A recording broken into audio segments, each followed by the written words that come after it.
एक दिन जानवरों के राज्य में बहुत हलचल थी। शेरू नाम का बहादुर शेर अपने दोस्तों हाथी बबलू, बंदर मंटू और खरगोश चंपू के साथ एक जादुई झरने की खोज पर निकला।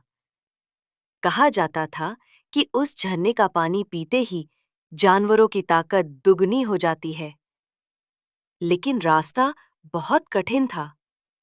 कभी कांटों वाली झाड़ियों से गुजरना पड़ता, कभी तेज नदी को पार करना पड़ता और कभी ऊंचे पहाड़ चढ़ने पड़ते।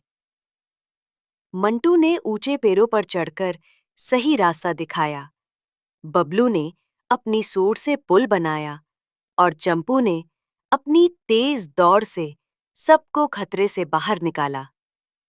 आखिरकार सब मिलकर जादुई झरने तक पहुंच गए। झरने का पानी पीकर सबकी ताकत बढ़ गई। वे लौटे तो पूरे जंगल ने उनका स्वागत किया। इस साहसिक यात्रा ने उन्हें सिखाया कि मिलजुल कर हर कठिनाई पार की जा सकती है।